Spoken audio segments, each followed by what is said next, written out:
Sean, something that's pretty confusing to a lot of customers and even to a lot of shops is who determines total loss? Absolutely. We get questions about this all the time at Coverall Law. It's not going to be the shop. It's not going to be the customer. It's the insurer.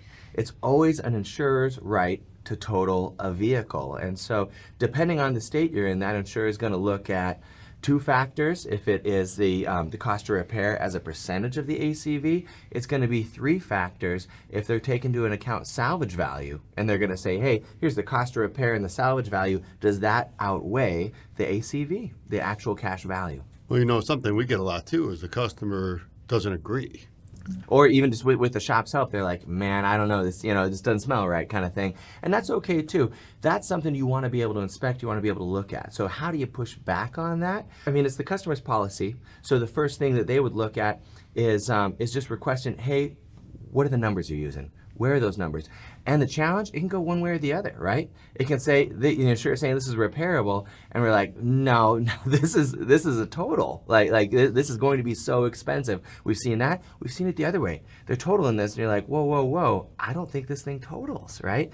So the customer reaches out to their insurer or the insurer running the claim and say, hey, what numbers are you using? How do you substantiate those numbers? And again, is it going to be a three-factor state? Is it going to be a two-factor state? Right? Then, past that, insurer, if we're not satisfied on there, we don't agree with the numbers, the customer is trying to send in maybe their substantiation, like where the customer's coming up with it.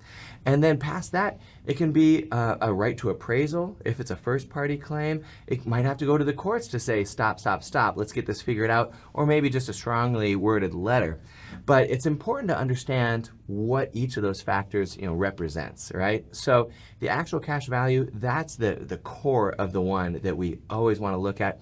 What is it going to cost to buy as close as possible that vehicle in your marketplace, right? Not the next state over. And so, and usually I see insurers pretty good about looking, local, but be careful in how they come up with that number. Are they trying to reduce it by, and that's been challenged in the courts repeatedly, finding ways to reduce it, saying that I've seen condition values that are just really arbitrary across comparable vehicles. I've seen reduction by, oh, well, we assume that you're going to go and negotiate a $1,500 discount on there. I've never seen a court say that that's okay to do. I've seen the opposite. So you gotta be able to have that conversation with the insurer if you're a consumer, and you've got to be able to keep them accountable. If you enjoyed this video, join SCRS. Like, share, and subscribe.